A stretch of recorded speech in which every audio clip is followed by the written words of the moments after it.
Mr. Marcel. There we go. Oh, okay. Well, no, that's me. Yeah, no, that's, hold on. There we go. This is all, these are the places I've been. And then, but most of them are in Europe. So the yellow ones are the places you've been, and the red ones are the places you've lived, right? Correct. Yeah, I still think you'd beat me. Okay. Well, you're welcome to visit. That's true. I'm setting up a visit with Zimmer. Okay, so everybody, you gotta kind of turn your desk so that she can at least see your profile, because she hates looking at me. Not true. This is Pouneh, and I gave you guys a little bit of an intro about Pouneh the other day. So everybody say hello. So Pouneh is coming to us from Sweden. And what time is it in Sweden? It's 3:15 p.m. Yeah. Yep. Okay. So Pouneh is coming to us from Sweden. They are, she and her husband currently live there, as her husband is getting his master's degree in Middle Eastern Studies. So they are there until the fall, and then they will go to Beirut, where her husband will do his field study, right? And then come back to Sweden for the spring semester so he can finish up his degree. And Pouneh is possibly going into get her doctorate somewhere. She's currently thinking about that, so I'll let her talk about that. As I told you guys, Pouneh is a MHS grad. She graduated in 2003, and she is, her freshman year of high school was my first year of teaching here, so I have known her since that point. And we've stayed in contact that whole time. And so she has some really fascinating experiences, and she's also first generation American, so she knows what it's like to balance the needs of a culture at home versus the typical American teen. So she can talk a little bit about everything, and I'm going to turn it over to Pouneh, and then we can do question and answer as we go, or at the end, however it works. Yeah. Whatever, if you guys want to interrupt, you can. There is going to be a small portion of this where you won't see me. It's going to be a PowerPoint. So you just have to like say something and then I can stop. But yeah, so thanks for having me. I hope this will be interesting to you. This is just like Ms. Glauser said, a little bit about my life and my experience. And it's really interesting that I get to share this with you because I've lived abroad. I've lived between the United States and Europe for the last 10 years, maybe 11 years now. Between study abroad, doing my master's abroad, teaching English abroad, I've done a lot of different things. And I realized that when I am overseas, when I'm not in the United States and I tell people I'm American, they have a hard time accepting that. They always ask me, but where are you really from? And I'm born and raised in the United States. I was born in Waukesha and I moved to Muskegon when I was 5 years old. So it's a very interesting question that I always get. And it's interesting because growing up in Muskego, I went K through 12 in the same school system. So some of my friends that I met at Test Corners in kindergarten. And other than my name being different and understanding that I don't celebrate Christmas and we speak a different language at home, people never treated me differently. There were some other struggles, but I don't think that my friends realized that I had these struggles and faced these challenges. So I kind of want to tell you a little bit about that and what my family's story is and why at the end of the day that I think America is so great. I love living abroad. I'm having a blast. I hope I can continue living abroad. But the one thing that's really special about the United States is that you can be anything. You can be first generation American, but you're still American. Whereas when I go abroad, nobody sees me as American. They always think they treat me like I'm Iranian, which I am. My parents are from Iran, but I've never been there. So it's just kind of interesting that we get to talk about this topic. So what I'm going to do, I'll try to keep this short. I have a little PowerPoint presentation because I thought you might want to look at pictures instead of me. So if you guys want to face the front, I think it might be easier. And I think you should be able to see it in a minute. Sorry. I promise it'll be short. Okay, so can you see the presentation? Yep, we're good. Loading. Okay, cool. So as I mentioned, my parents are originally from Iran. They were born and raised there. They got married there. My brother was born there. And I don't know if you know about Iran. You've probably heard about the nuclear missile, crisis and scenario and that sort of thing. But Iran is probably a little different than what the media tells you. So if you don't know, we have a different alphabet in Iran. So it looks like Arabic, but it's actually a different language. We have a few more letters than Arabic, and you read it from right to left. So in English, we read left to right. We have different celebrations. So some of you may have heard me telling Ms. Glauser yesterday was Persian New Year. So this is a picture of the table setting. So each of these things on the table represent something for the new year. So it's a celebration of spring. And of course, we have a different calendar in Iran. So this is the first day of the calendar. And so I have one of these sitting in my room. Maybe I can show you later if we have time. We also have a different type of cuisine. A lot of it is rice-based and kebabs, or it's rice with a stew on top. And a stew usually has meat and vegetables. It's very hearty. It's not spicy at all. We drink a lot of tea. My mother likes to explain it that we drink tea between every transition of the day. So you go from waking up, you have tea, and then maybe before lunch you have some tea, and then after lunch you have tea. When you get home from work or school, you have tea. So it's always drinking tea. It's like water. So my parents, I said, they grew up in Iran. These are my parents, my mom and my dad, on their wedding day, of course. So maybe looks similar to some of your parents or grandparents, I don't know, their wedding pictures. These are not my parents or their friends, but I've seen 1,000 pictures of my parents in college dressed like this. So again, it might look familiar to you, maybe not the background, but the bell bottoms and the hairstyles. So this is the Iran that my parents grew up in. Very European, very modern, very free. In 1979, there was a revolution in Iran. So this is a picture from the revolution. And this big poster is a picture of the Ayatollah who brought about the current government that is there, which is the Islamic Republic. And now when you see pictures of Iran, you see women dressed like this. Or maybe this is what the media shows you. I'll show you a picture a little later of what Iran actually looks like now. So around 1979, this big transition was happening.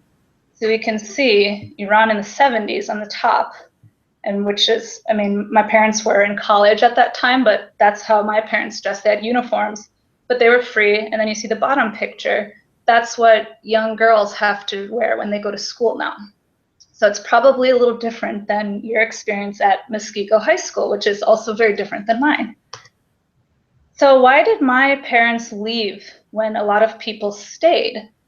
So the main reason, other than it was dangerous, there's a revolution, a lot of violence, is because of their religious background. My mother was born and raised Muslim. The majority of the country, about 89 to 90% of Iranians identify as being Muslim, but there's a few minority religions. There are Christians, there's Jews, there's a lot of other Buddhists, a lot of other different religions, but the largest minority religion is the Baha'i faith.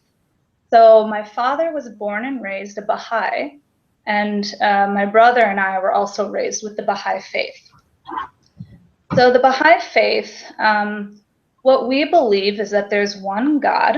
So you see in the left corner there, we believe that there's one God who has sent down all of these messengers, and that at the very end, that last ring, Baha'u'llah, he is the messenger from God who we follow in the Baha'i faith. So we believe in Jesus, we believe in the Bible, it's the word of God, we believe in Muhammad, and the Quran is the word of God. So what we believe is that there's one God who keeps revealing every 1,000 years or so, revealing the same spiritual messages. Men and women are equal. People should be kind to each other. Your job is to do service and make the world a better place. All these nice things that most religions teach. The difference, we believe, is that as mankind evolves, we need different social teachings. So at the time of Islam, when they didn't eat pork because of disease and whatnot, there was a restriction in the holy writing. That was a way to convince people, don't eat it, it might be unhealthy. In the Baha'i faith, we don't have any dietary restrictions. We can eat meat and cheese and whatever because it's safe for us now, right? So the Baha'i faith, we believe that we're the most recent, but we also believe that in about 1,000 years, so not in our lifetime, but someone else will come and we should be all converting to that religion. So I think that's one of the key differences. In the Baha'i faith, we also believe in the elimination of extremes of poverty and wealth. We believe in harmony between science and religion, equality of men and women. So a lot of progressive things. And if you look at the date next to Baha'u'llah's name, 1863. That was a long time ago for someone in Iran. Sorry, Baha'i faith also started in Iran. So imagine in Iran in 1863, somebody is saying men and women should be equal. Science and religion should agree. You know, this is very revolutionary. So this is a little bit about the Baha'i faith. There are Baha'i temples around the world. This is a picture of the temple that's just outside of Chicago.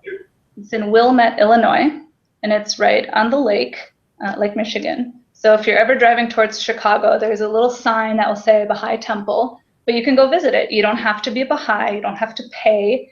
Anybody can go there with any religion. You can pray. You can walk around and look at things, but it's there. It's very beautiful, and this is another picture of it. So growing up, I was very lucky because this is the North American temple. There's one that's being built in Santiago, Chile. There's one in Samoa, in Uganda, Sydney, Australia, Frankfurt, Germany. I'm forgetting a whole bunch. I can't remember the other ones. That's bad. But there's the most recent one they're building in Chile, I said. And our holy lands, ironically, are also in Israel, but it's in the city of Haifa. So we're not fighting for Jerusalem or anything. And the Israelis are actually very okay with the Baha'is having their holy land in Haifa. And I've been there twice. And yeah, there's no problem with us going there, and they are very welcoming towards the Baha'is. And just for fun, if any of your baseball fans, there are some famous Baha'is. There's not a lot of us. There's about 6 to 8 million Baha'is in the whole world, so not a whole lot. But we have a few that you might recognize. We've even had royalty. If you're a CSI Miami fan, you'll know her. And the most famous right now probably is Rainn Wilson from The Office. Unfortunately, the Baha'is in Iran have always been persecuted. So this goes back to why my parents left. During the 1980s, so right after the revolution happened, a lot of people were killed and tortured and imprisoned. Many lost their job, and it was a very difficult time. So my parents left in 1979, thinking they would come back to Iran when, you know, the revolution kind of settled and things were calm. But my parents left and never went back. Some interesting stories that I have about my family during the revolution.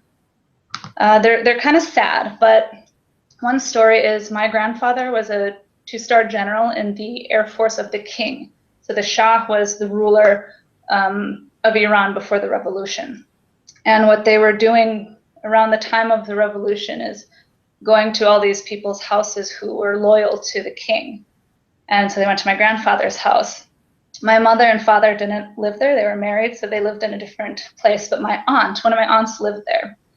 And she was going to college, and so she had her bedroom, and these soldiers came into their house. And they took all my grandfather's medals, and they started looking through everything, just looking for I don't know what. one of the soldiers went into my aunt's bedroom and was looking at books and making a mess, came out and told his superior officer, there's nothing in there, we can go. So they took all my grandfather's medals, which they eventually melted and, got rid of. So my grandfather didn't have anything to show for his service to the king. And they left. The amazing thing was that the soldier that went into my aunt's bedroom, he could not read. And the reason we know that is if he was literate, he would have seen a lot of really kind of no books that were on my aunt's bookshelf. She was a feminist, which went against everything that the new government was trying to instill, a lot about communism and Marxism and democracy and all these different things that my aunt was studying. She's studying art and philosophy in college. And had that soldier been able to read, they would have arrested my aunt and taken her to prison, just like many other people that we've heard stories about or that we know personally.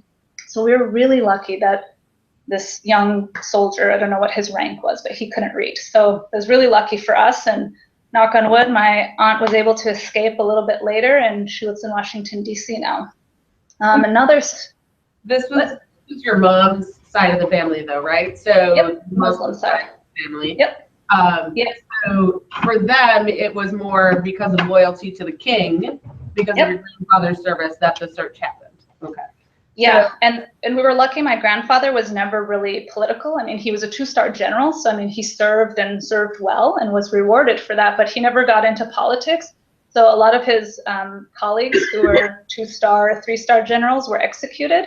But because my grandfather had retired just before the revolution, and because he wasn't, like I said, involved in politics, there was no problem. And he lived in Iran until maybe like 12 years ago. So again, I mean, they took his medals, they kind of harassed my mother's side of the family, but again, a lot of his colleagues had been executed. So again, we were very lucky.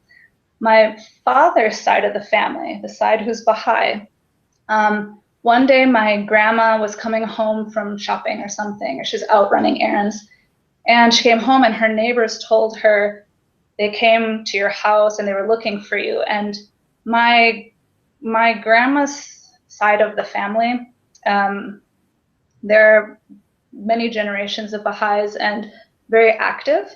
So they actually, my last name, Eftekari, is known in the Baha'i community. So they were, coming around and looking for Baha'is. And this was a little bit after the revolution, maybe like mid-80s.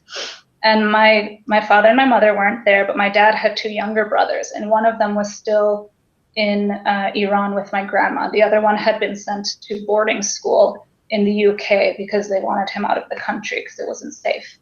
So my grandma came home from running errands, and her neighbor told her that people had been coming and they were looking for you. And that night, my grandma and her sister and my uncle, who was a teenager at the time, maybe like 18 or 17, they packed up a suitcase each and they fled the country. They paid someone to smuggle them across the border, and kind of what you would imagine being smuggled across the border, going through the desert and that kind of a thing.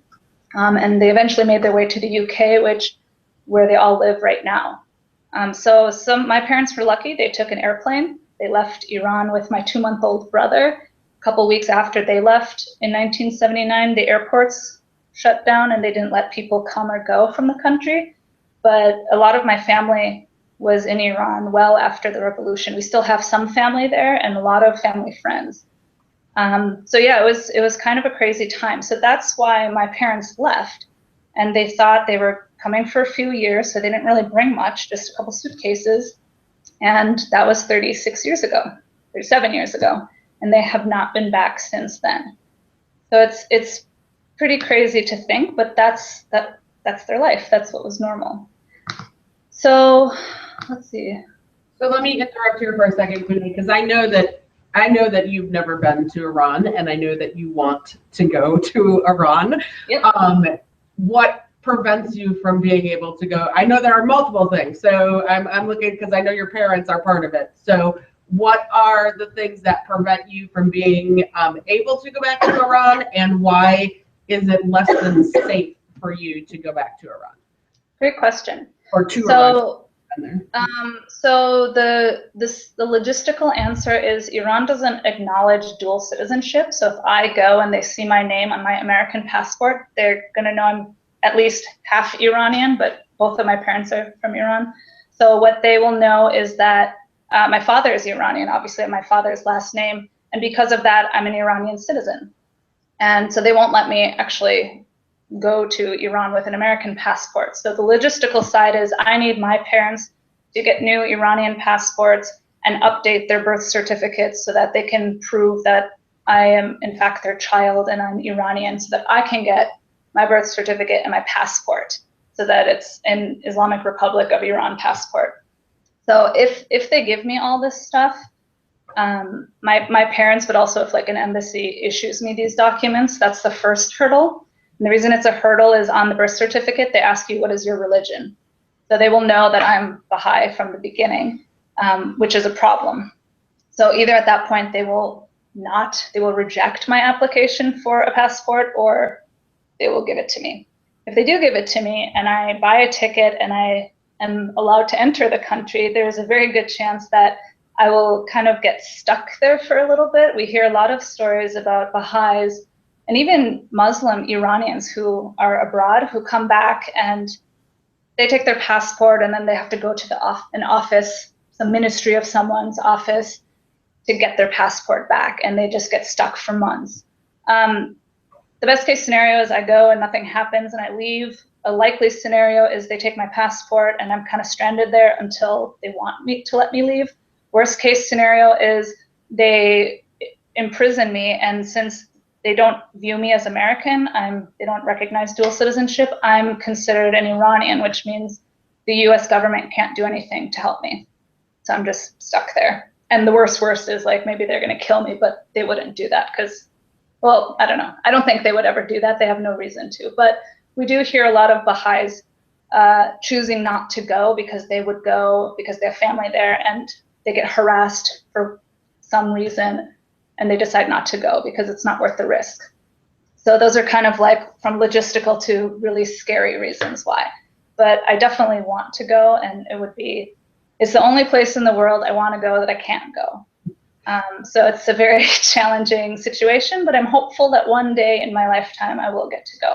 But you can all go, and it's safe for you guys despite what the media says, and you should go because it's a cool place. But, so what are the chances that your parents are going to do this for you? I know the answer to this, but is it more your mom that is against it, or is it both of your parents? I don't think they're against it anymore. I think when I was younger, they thought I would go because I kept saying I will go. But I think now it's just a matter of doing the paperwork, and it's challenging because there is no U.S. embassy, Iranian embassy in the U.S. So for them to do it, they have to like go an extra mile to do all the paperwork and stuff. So I think they will eventually, because they know that if I don't get it, it'll be extremely hard for me to ever go in my lifetime. But yeah, I've been asking for like 7 years. I still don't have it. so we'll see. Maybe someday. Does Parham have any desire to go back? Because for him, it is going back. He doesn't remember it. He was 2 months old when your parents were here with him. But does he have any desire to visit? Yes and no. I think for my brother, he also has this thing of military service. You know, you have to do 2 years of mandatory military service. So I think that I want to go more than he does, but I don't know why. So yeah, I don't know. I mean, if we could and it was safe, we would all go. I mean, my parents call the United States home. They say even if things change, they would never move back to Iran because they love the US, and like I said, it's home. But I definitely know that everybody would go and visit often if they could, if they knew it was safe. Okay, thanks. Yeah, sure. And I just want to be clear, do I have like 10 minutes left or? We have 25. Oh, okay. Sorry, I'm just making sure. Okay. Do you want to talk a little bit about the Baha'i, the persecution of the Baha'i in Iran a little bit, like the educational piece and? Yep, I have Let's see. You still see me, right? Okay. Yeah. So, just because I don't remember all the numbers, but so I told you that in the 80s and stuff, a lot of things were going on with Iran. So here's a picture, I promise. This is one picture of some women in Iran today. So very different than the picture I showed you right around the time of the revolution. So imagine that these women were born and raised with this government that is very strict and trying to be very Muslim. But they're still, you know, being fashionable. They show more hair. They're wearing makeup. We're looking at you. We don't have your picture. Oh, sorry. I can see it. Sorry. Well, you can look at. I'm very fashionable. You know. You are very fashionable. Hold on. And I do have a question from a student too. Yeah. What's the question? So, do you want to come on over here so she can actually see you? Sure. All right.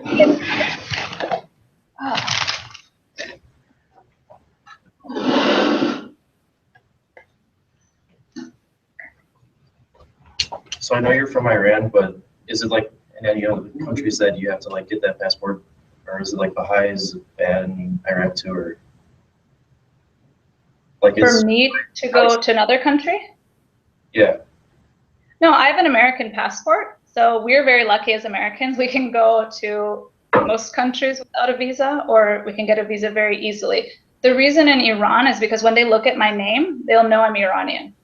And for them, they don't recognize, like if you're Iranian, doesn't matter that I've never been there, they think of me as like the same as my parents, born and raised, which is silly, right? It doesn't make sense. But so as an Iranian, as a woman, as a person of Iranian heritage, to go to Iran, I need Iranian documents.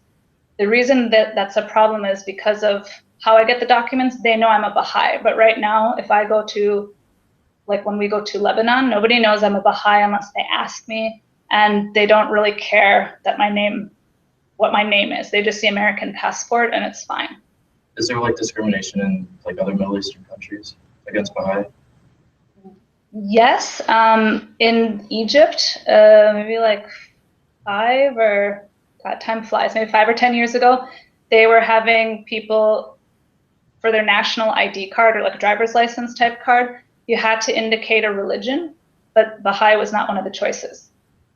So, you know, I lived in Turkey and there were Baha'is there and they can practice freely, but in China, nobody can practice religion, you know, but there were Baha'is there as well. So most countries, they're okay with it. Like I have a lot of Baha'i family who lives in Kuwait, and they have a lot of freedom there. There's no persecution. I mean, they've been there for 30, 40 years. Yeah, so it just depends. I don't use, not because I'm not proud, but I don't advertise that I'm a Baha'i, you know, when I'm traveling in the Middle Eastern countries.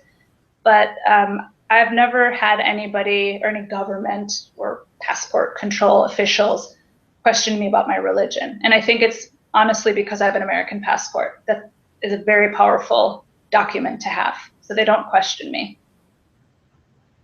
Right. Okay. Yeah. Thanks. Sorry, I have to move because this, like, we never get sunshine in Sweden, like ever, but today is really sunny. So I'm just gonna move. I apologize.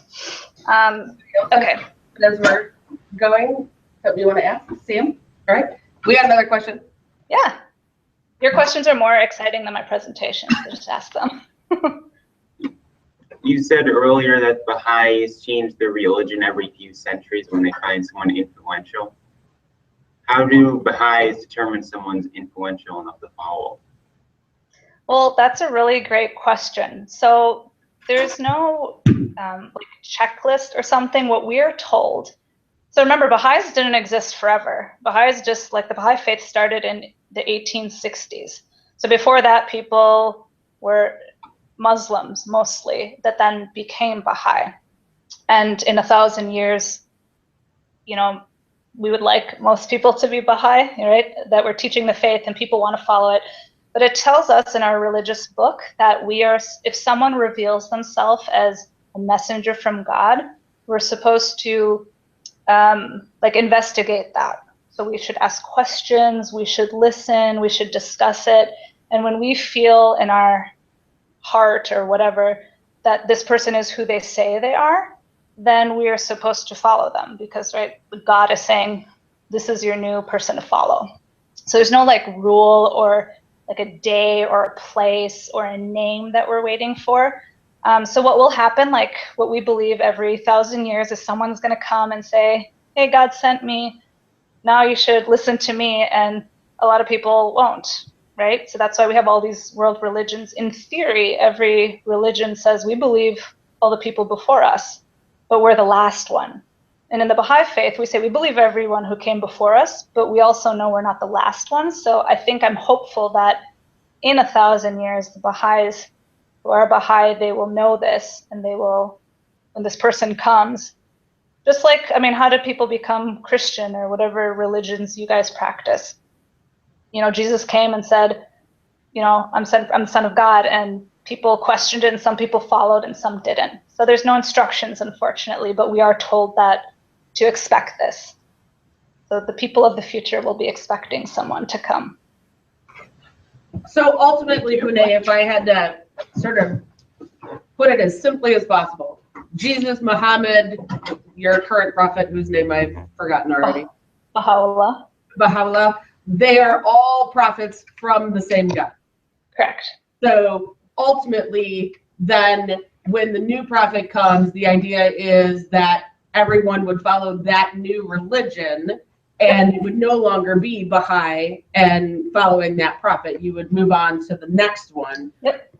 So all of the prophets that we see in all of the different religions that we currently see now, really, according to the Baha'i faith, are from the same God. Yep. I think another way we can explain it is think about school. When you start off in kindergarten, right? Like a kindergartner can only understand this stuff for whatever, like their development, whatever, they can understand this. But when you go to first grade, now you can understand this much. It doesn't mean that kindergarten, you don't like forget what you learned in kindergarten. It doesn't mean it was wrong, but now you have the capacity to understand this. And then you get to fifth grade, and then you get to like 10th grade, and you go to college or whatever. So we kind of think of it like that God is slowly, this one God is slowly every 1,000 years or so giving us a little more information, because as humanity, as mankind, we're able to understand more complex topics or whatever it is that they want to achieve or, you know, reveal to us. So it's kind of like school. You never say that the previous grades are wrong or whatever, but you're just kind of adding on it. So I don't know if that kind of makes sense. Yep. Yeah. Right. Any other questions? Anybody else have questions before we keep going? All right, keep going. Promise you, the presentation's not that great, guys. I wish I could be there in person. Okay, so you can you see it now? Yep. Yeah. Okay. So these are modern women in Iran. They were the fashionable ones, not me, that you were looking at. But right now in Iran, there are still Baha'is. So this is kind of outdated, but Baha'is are still being arrested. I got an email 2 weeks ago that 4 Baha'is, young Baha'is, were imprisoned for no reason. Even as recent as 2013, we see more 108 Baha'is have been arrested. So the really difficult thing for Baha'is these days is they can't hold office, you know, in the government. So they can't have certain positions. They can't be judges and members of parliament and stuff like that. But they also can't go to school. So they go through like primary school and whatever, but they can't go to university. So we have a campaign, Education is Not a Crime, where we're just trying to draw attention to this, because as of now, if you're a Baha'i, which they know because it's on your birth certificate, it doesn't matter how great your grades are, it doesn't matter what you want to study, you are not allowed to go to university. That's it. So simply because you were born in a religion, and whether you even, I mean, unless you officially convert to Islam, you can't go. Christians can go to university, Jews can go. I don't even know what other religions are in Iran. Those are the biggest ones outside of the Baha'i faith, and everybody else can go, but not the Baha'is. So it's a very it's really challenging when I think about what my life could have been like in Iran. So I'm really glad that my parents went from Iran to the US. That's a picture. So the person on the far left is my aunt, the one I told you the story about the soldier coming in and not being able to read. So that's her, and then my mom and my dad and my brother. This is us in Waukesha, and I'm the baby, of course. So me growing up in Muskego is kind of like an identity crisis. And the reason for that is because, like I told you at the beginning, I went through kindergarten through graduating from Muskego in the same school district. So most of my friends, after you got over how do you pronounce my name and why don't you celebrate Christmas and all these things, I was just normal. I was like another kid from Muskego. But what was happening at home was I was constantly fighting my parents about doing normal things. So I was student council president, class president my freshman year of high school. But so the summer before, I was, you know, doing things for the pep assembly and hall decorating and helping with the dance. And then when it came time to go dress shopping, my dad's like, what do you mean you want to go to homecoming? And I was like, Dad, I just spent the last like 5 months planning for this dance. And he's like, well, you know, a woman being unaccompanied and staying out that late with guys, you know, he's very skeptical, and I had to beg him and cried, and I had to have my brother, my brother's older than me, so I had to have my brother call from college and tell my parents to let me go. And I did get to go to all the dances, but all of my dresses were like cut here, you know, no low cut, no slits, nothing. But I got to go, which is a huge thing. I couldn't wear makeup to school. That was really a big deal for me. For any of the ladies there, you know, like if you want to wear makeup, if you need it. I couldn't shave my legs in middle school. I couldn't go to sleepovers until high school. I turned 18 September of my senior year of high school, and I had a curfew. So for me, it was really challenging to try to be normal and to be like my friends and do things that our friends are doing. I always had to explain to my parents and kind of fight for the opportunity. And it wasn't because they were terrible or they hated me or they didn't want me to have fun, but it wasn't normal for them. And even though I had an older brother, he was a male. And so they treated us equally in the house, but I think they were afraid of, you know, being in the world. They didn't know how other people would behave. So they were still a little more protective of me because I was a female. But my whole life growing up, they always told me I'm smart and, you know, let me play sports and do all these other things. So we were treated the same. But I just had to beg a little more before they let me do some things. Yeah, Lisa, are there any stories that I haven't shared that you remember that I should be sharing? But now that I'm wondering it, how did you pull off council overnight with, you know, massive sleepover with boys and girls and? Well, because there were adults, you guys were chaperoning, and it was their understanding that guys and girls would be in separate places. My mother chaperoned a lot of things. So, yeah, I mean, even in 5th grade, I remember we took a 5th grade trip to Williamsburg, and we took a bus, and my parents wanted me to go, but they were so nervous about letting me go on this trip with just a few chaperones. So my mom was one of the chaperones. So I got to go, and yeah, but my mom chaperoned it. So I had to do a lot of convincing. But they were very cool about it. Once I went to college, they let go and they accepted that I was an adult and was capable of making my own decisions. But it was a struggle in high school, especially in high school. I couldn't, yeah, I always had a curfew, things like that. Okay, so I always like to make you speak all of your languages. So growing up, obviously you speak English, and that was one of your native languages, but Farsi is also another, and you speak it at home with your parents, and you always have. And I know this because when I hear you talk to your mom on the phone, it's always in Farsi, so I'm familiar with it. You took Spanish in high school. You took French in high school. You studied in France for a summer. Yes. All right. Yeah, very good. You did your. I'm trying to remember. You did your grad program in Denmark, so you speak Danish. How long did you live in Copenhagen? I was there for 3.5 years. Okay. There was some time in Spain, right? I don't remember where though. Bilbao. Okay. And then you came home, and then you went and worked for what, Purdue for a year, and then you like ran away to Turkey for a year with Chris, and taught English, right? But you don't really speak any Turkish. No, I can just like introduce myself, but. And then you came home for a couple of months, and then you took off for Sweden, and you don't really speak any Swedish, right? No, but it's very close. I understand Swedish because it's very, very similar to Danish. It's kind of, I would even compare it as like Italian and Spanish, but maybe even closer. Okay. It's like a weird, yeah. But no, I don't. It's weird to. Show off your linguist skills for us and say something in all of your languages. Sure. اول با فارسی شروع میکنم برای اینکه آسان ترینه و بهترینه میدونم. I said first I'll start with Farsi because it's the easiest for me and I know it the best. También puedo hablar un poquito de español, pero hace tiempo que no he hablado, entonces mi español es así. Maybe some of you understand.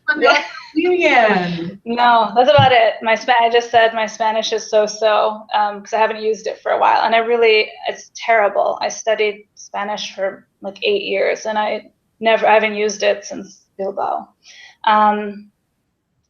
Dansk lidt mærkeligt, fordi jeg tror, at du har aldrig hørt det før, men jeg kan godt lide det, fordi jeg har boet der 3,5 år.